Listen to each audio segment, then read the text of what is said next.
जी हाँ, दोस्तों आज की इस वीडियो के माध्यम से बात करेंगे मध्य प्रदेश कॉलेज नामांकन फॉर्म के बारे में 2025-26 सेशन के बारे में हम बात करेंगे कि नामांकन फॉर्म कब भरे जाएँगे, दस्तावेज़ क्या-क्या लगेंगे फॉर्म भरने के लिए, प्राइवेट छात्रों को फॉर्म भरना होगा या नहीं भरना होगा, सेकंड थर्ड ईयर छात्रों को भी भरना होगा या नहीं भरना होगा, फीस कितनी लगेगी, नामांकन फॉर्म के बारे में जो भी इम्पोर्टेंट इन्फॉर्मेशन है वो सारी इन्फॉर्मेशन मैं आपको बताऊँगा। सबसे पहले हम जानेंगे कि आखिरकार नामांकन फॉर्म क्या होता है? तो दोस्तों किसी भी यूनिवर्सिटी में एनरोलमेंट करते समय एनरोलमेंट यानी कि किसी भी यूनिवर्सिटी में एडमिशन लेते समय जब हम फर्स्ट बार एडमिशन्स लेते हैं, पहली बार किसी यूनिवर्सिटी में एडमिशन्स लेते हैं, तो वहाँ पर हमें अपने आप को एनरोल करना होता है, ठीक है? जैसा कि आप सभी जानते हैं कि किसी फॉर्म को सबमिट करने के लिए हमसे हम हमारा जो कि एक रजिस्ट्रेशन करवाया जाता है, जिसे हम क्या कहते हैं एनरोल करना कहते हैं, उस पर हम अपना रजिस्ट्रेशन कहते हैं अपनी भाषा में। लेकिन हकीकत होता है हम उस वेबसाइट पर एनरोल कर रहे हैं अपने आप को, अपनी इन्फॉर्मेशन वहाँ पर शेयर करते हैं। इस इन्फॉर्मेशन शेयर करने के बाद में हमारा वहाँ पर रजिस्ट्रेशन हो जाता है, ठीक है? इसके बाद हमें एक आईडी मिल जाती है, एक पासवर्ड जो कि हम क्रिएट करते हैं वो होता है, ठीक है? ठीक उसी प्रकार से यूनिवर्सिटीज़ में भी होता है। जब हम किसी यूनिवर्सिटी में पहली बार अगर हम एडमिशन्स लेते हैं, आपको याद भी होगा थोड़ा-सा मैं आपको पीछे लेकर चलता हूँ। 10वीं क्लास या 12वीं क्लास में आपने देखा होगा, नामांकन फॉर्म आपसे भरवाए जाते थे, एनरोलमेंट फॉर्म आपसे भरवाए जाते थे, ठीक है? आप सभी को भली-भाँति याद भी होगा। जब हम पहली बार किसी भी यूनिवर्सिटी में एडमिशन्स लेते हैं, तो एडमिशन्स के बाद में एक एनरोलमेंट फॉर्म होता है, वो हमें सबमिट करना होता है, ठीक है? जिसे हम क्या कहते हैं दोस्तों, नामांकन फॉर्म कहते हैं। जैसे कि हम 12th पास करके फर्स्ट टाइम यूजी में आएँगे, तो यूजी के सभी स्टूडेंट को यहाँ पर फॉर्म सबमिट करना होता है, ठीक है? और एक बार ही सबमिट करना होता है और जो कि फर्स्ट ईयर में होता है, ठीक है?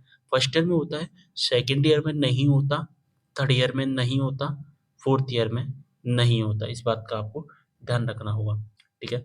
अब दोस्तों ऐसे स्टूडेंट जो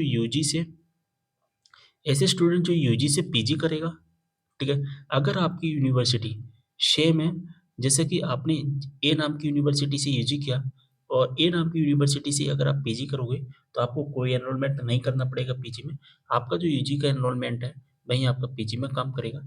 लेकिन अगर आपने मान के चलिए क्या किया ए नाम की यूनिवर्सिटी से आपने यूजी किया, बी नाम की यूनिवर्सिटी से आप पीजी करोगे, तो आपका ए यूजी का एनरोलमेंट अलग होगा और पीजी का एनरोलमेंट अलग होगा। यानी कि पीजी में आपको फिर से एनरोलमेंट के लिए फॉर्म सबमिट करना पड़ेगा, ठीक है? बात समझ में आ गई? ये एनरोलमेंट फॉर्म होता है दोस्तों, रेगुलर स्टूडेंट के लिए होता है, जो काउंसलिंग के थ्रू एडमिशन्स लेते हैं, ठीक है? जैसे कि first round, second round, third round हो गया। इसके बाद में मेरिट लिस्ट आती है, मेरिट लिस्ट में नाम आ जाता है, तो हम अपनी फीस सबमिट करके अपना एडमिशन कंप्लीट करवाते हैं। तो ये केवल और केवल रेगुलर स्टूडेंट के लिए होता है, जो रेगुलर कॉलेज में जाते हैं उनके लिए होता है। एक प्राइवेट एडमिशन्स होते हैं, तो प्राइवेट एडमिशन्स के लिए ये फॉर्म नहीं होता है, ये केवल रेगुलर स्टूडेंट को ही सबमिट करना होता है, ठीक है? फीस इसके बारे में अगर हम बात करें तो नामांकन फॉर्म की भी फीस होती है, ठीक है? नामांकन फॉर्म की फीस होती है, ऐसा नहीं समझना कि हमारा तो एडमिशन्स हो गया, हमारी कोई फीस नहीं है। नामांकन फॉर्म की फीस होती है, तो ये फीस कितनी लगेगी? तो सभी यूनिवर्सिटी की जो फीस होती है अलग-अलग होती है। किसी यूनिवर्सिटी की ₹100 फीस होती है, किसी की 700 होती है, किसी की 500 होती है, तो सभी यूनिवर्सिटी की जो फीस होगी वो अलग-अलग होगी। आपकी यूनिवर्सिटी की फीस कितनी है? वो आपके एफिलिएटेड कॉलेज से आपको पता चलेगी। तो यहाँ पर मैंने डाउट क्लियर करिए, नामांकन फॉर्म क्या होता है? फीस कितनी लगेगी ये डाउट भी क्लियर कर दिया। सेकंड, थर्ड ईयर छात्रों को भरना है या नहीं भरना है ये भी डाउट क्लियर कर दिया।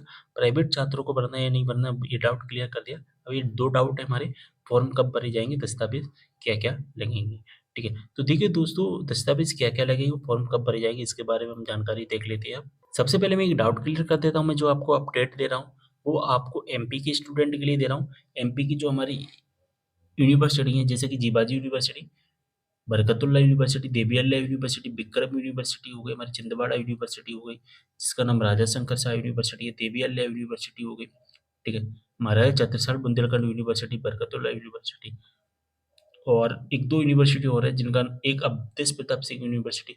इस तरह की जितनी भी समस्त यूनिवर्सिटी जो हायर एजुकेशन डिपार्टमेंट के थ्रू इनके एडमिशन्स होते हैं रेगुलर में, ठीक है? उन सभी यूनिवर्सिटी के बारे में हम बात करेंगे और साथ ही उन यूनिवर्सिटी से जो एफिलिएटेड कॉलेजेस हैं, उन कॉलेजेस के बारे में हम बात करेंगे। देखिए दोस्तों मध्य प्रदेश में एडमिशन जो होता है, ई-प्रवेश हायर एजुकेशन वेबसाइट के माध्यम से होता है। आपने एडमिशन ले भी लिया होगा। अब जो दोस्तों यहाँ पर मैंने एडमिशन टाइप्स ऑफ एडमिशन करके 2 पार्ट में डिवाइड किया गया है। एक तो यूजी और पीजी के लिए डिवाइड किया मैंने बीएड, एमएड, बीपीएड, एमपीएड यानी कि जिसे हम एनसीटीई कोर्सेज़ कहते हैं। इनके भी ई-प्रीवियस हायर एजुकेशन डिपार्टमेंट से एडमिशन्स होते हैं। अब यूजी और पीजी में 2 तरह से एडमिशन्स होते हैं। मैं आपको बता दूँ यूजी और पीजी जैसे कि BA, BCom, BSc, MA, MCom, MSc, LLB, LLM, BLLB जैसे कोर्सेज़ हो गए। एक तो डायरेक्ट यूनिवर्सिटी में एडमिशन्स होता है जैसे कि यूटीडी, सीबीसीएस कैंपस हो गया, डायरेक्ट हम यूनिवर्सिटी में एडमिशन्स ले सकते हैं, ठीक है। एक होता है एफिलिएटेड कॉलेज जिसका माध्य जो कि ई-प्रीवियस वेबसाइट के माध्यम से काउंसलिंग के थ्रू एडमिशन्स होता है, ठीक है। अगर दोस्तों आपने डायरेक्ट कैंपस में एडमिशन लिया है, तो आपको जो एनरोलमेंट फॉर्म होता है वो एनरोलमेंट फॉर्म आपको यूनिवर्सिटी की वेबसाइट पर जाकर खुद से सबमिट करना पड़ेगा।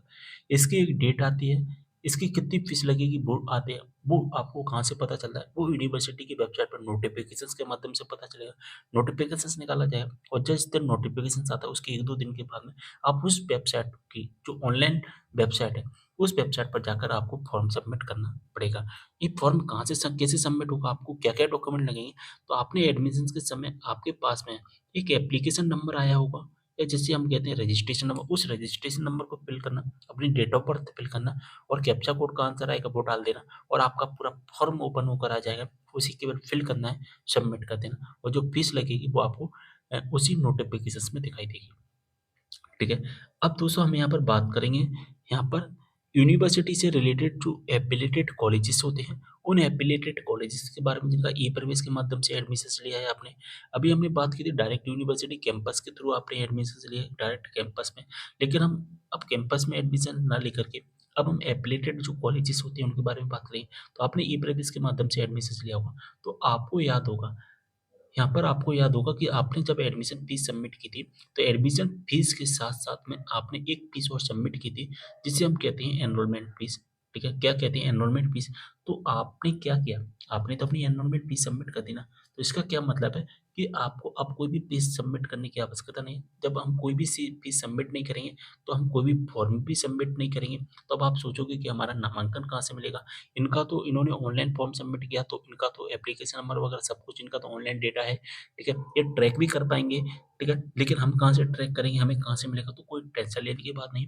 आपका जो होगा वो ऑफलाइन मोड में यानी कि आपने पेमेंट पहले ही दे दिया, तो आपको कोई भी फॉर्म सबमिट नहीं किया करना तो आपका क्या हो गया ऑफलाइन मोड, इनका हो गया ऑनलाइन मोड। तो ये तो ऑनलाइन चेक कर पाएँगे, इनको यूनिवर्सिटी से कोई मतलब नहीं है। इनका ऑन जिस जिस फॉर्म को इन्होंने सबमिट किया, फॉर्म को सबमिट करने के टाइम पर एप्लीकेशन नंबर मिला हो, उस एप्लीकेशन नंबर से इनको ट्रैक करना पड़ेगा स्टेटस। तो वहाँ पर 15 से 20 दिन के अंदर आपका यहाँ पर जो कि नामांकन नंबर दिखने लगेगा यूनिवर्सिटी की वेबसाइट पर, ठीक है। लेकिन यहाँ पर हम अगर हम बात करें ई-प्रवेश के माध्यम से जिन्होंने एडमिशन लिया, उन्होंने तो फीस सबमिट कर दी है ना, तो ऐसे स्टूडेंट को क्या करना होगा, अपने कॉलेज में बात करनी होगी और कॉलेज से ही इनको नामांकन नंबर मिलेगा, ठीक है। अब एक और एडमिशन्स हो गए हमारा, ये तो हमने बात की यूजी पीजी के बारे में, हम बात करेंगे बीएड एमएड के बारे में। तो दोस्तों आपने भी ई-प्रीवियस हायर एजुकेशन के माध्यम से एडमिशन लिया हो, लेकिन आपको याद होगा कि आपने जब एडमिशन्स लिया तो एडमिशन्स के समय आपने कोई भी एनरोलमेंट फीस सबमिट नहीं की है, ठीक है? कोई भी फीस सबमिट नहीं की है। तो इसका मतलब है आपको क्या करना पड़ेगा, आपको ऑनलाइन फॉर्म सबमिट करना पड़ेगा, ठीक है? ऑनलाइन फॉर्म कहाँ से सबमिट होगा, जिस तरह से इनका मैंने प्रोसेस आपको बताया, ठीक इसी प्रकार से इनका भी प्रोसेस होगा, ठीक है? तो इनकी भी नोटिफ़िकेशंस आता है, यूनिवर्सिटी की वेबसाइट पर नोटिफ़िकेशंस आएगा। तो अब यहाँ पर बात समझ में आ गई, ये दोनों कैसे हैं, ऑनलाइन है और ये कैसा है ऑफलाइन है, यानी कि डायरेक्ट कॉलेज से इनको नंबर मिलेगा, नामांकन नंबर। तो आप अपने कॉलेज में बात कर लेना, जिन्होंने यूटीडी में जिन्होंने कैंपस में और इन कोर्सेज़ में एडमिशन लिया तो उनको ऑनलाइन फॉर्म सबमिट करना पड़ेगा, ठीक है? बात समझ में आ गई, आप अपनी यूनिवर्सिटी की वेबसाइट को चेक करते रहना। और वैसे भी मैं आपको वीडियो के माध्यम से इन्फॉर्म करता रहूँगा किस यूनिवर्सिटी का आ गया, किस यूनिवर्सिटी का नहीं आया। यहाँ पर कुछ अपडेट दे देता हूँ मैं आपको, 2020 तक सभी नामांकन फॉर्म ऑनलाइन भरते थे, यानी कि छात्र को खुद फॉर्म भरना होता था, जैसे कि एनसीडी डिपार्टमेंट और कैंपस डिपार्टमेंट का जो कि मैंने आपको अपडेट बताया था। लेकिन क्या हुआ कि 2021 से ऑफलाइन कर दिया गया था, यानी कि नामांकन फॉर्म कॉलेज में भरा जाने लगा। लेकिन 2023 से फिर से नामांकन फॉर्म के बारे में मध्य प्रदेश में अपडेट किया गया और 2023 में फिर बदलाव हुआ और 2023 से एफिलिएटेड कॉलेज यूजी पीजी के नामांकन फॉर्म की फीस एडमिशन के समय ले ली जाती है और नामांकन नंबर जो कि कॉलेज से मिलता है। यहाँ पर बात समझ में आ गई। तो 2023 से क्या किया गया कि कॉलेज वालों के एफिलिएटेड कॉलेज का ऑफलाइन कर दिया है और एनसीटी डिपार्टमेंट और कैंपस का ऑनलाइन कर दिया गया है, ठीक है? तो ईटीडी और एनसीटी कोर्स में एडमिशन लेने वाले छात्रों को खुद से ऑनलाइन फॉर्म भरना पड़ता है। आपको पूरी इन्फॉर्मेशन समझ में आ गई होगी। अगर आपको कोई भी डाउट है तो आप मुझे कमेंट करना। और एक बात मैं आपको बता देता हूँ, जिन्होंने एफिलिएटेड कॉलेजेस में एडमिशन लिया है वो अपने कॉलेज में बात कर लीजिए। आपका नामांकन नंबर जनरेट कर दिया गया होगा तो आपको मिल जाएगा। अगर जनरेट नहीं हुआ होगा तो आपको कुछ टाइम दिया जाएगा और उस टाइम में आपको मिल जाएगा, ठीक है? ऐसे और ज़्यादातर जो पीजी के स्टूडेंट हैं तो उनका तो आ ही गया होगा, ठीक है? और जिन्होंने यूटीडी सीबीसीएस में एडमिशन्स लिया है, जैसे कि कैंपस में लिया है, वो यूनिवर्सिटी की वेबसाइट चेक करते रहिए, उनका ऑनलाइन सबमिट होगा, ठीक है? जिन्होंने बीएड, एमएड में एडमिशन्स लिया है, वो अपनी एक बार कॉलेज में बात कर लेना, नहीं तो इनका भी ऑनलाइन ही सबमिट होगा, ठीक है? तो दोस्तों मैंने यहाँ पर 2025-26 सेशन के बारे में, मध्य प्रदेश के बारे में पूरी इन्फॉर्मेशन आपको दे दी है। नामांकन फॉर्म क्या होता है, फॉर्म कब भरी जाएँगी, दस्तावेज़ क्या-क्या लगेंगी, प्राइवेट छात्रों को भरना है या नहीं भरना, सेकंड, थर्ड ईयर छात्रों को भी भरना है या नहीं भरना, फीस कितनी लगेगी, और नामांकन फॉर्म के बारे में जो भी इम्पोर्टेंट अपडेट होती है, वो सारी अपडेट मैंने आपको बता दिया। अगर आपके मन में फिर भी कोई भी डाउट होता है तो मुझे कमेंट करना। मिलते हैं अगली वीडियो में एक और जानकारी के साथ, तब तक के लिए बाय। एक छोटी-सी इन्फॉर्मेशन मैं आपको बताना भूल गया, जो कि सभी स्टूडेंट के लिए हेल्पफुल होगी। अगर दोस्तों आपका कॉलेज से एनरोलमेंट नंबर आपको मिल गया है, तो आप अपनी यूनिवर्सिटी का नाम लिखकर और कॉलेज का नाम लिखकर बता देना कि आपको मिल गया है या नहीं मिला है और किस तरह से मिला, वो भी प्रोसेस बता देना। जिससे क्या होगा, स्टूडेंट को हेल्प होगी, क्योंकि काफ़ी स्टूडेंट ऐसे वो कमेंट के माध्यम से हेल्प ले लेते हैं। तो वो कमेंट पढ़ेंगे जैसे स्टूडेंट, उनको हेल्प मिल जाएगी, ठीक है? बात समझ में आ गई?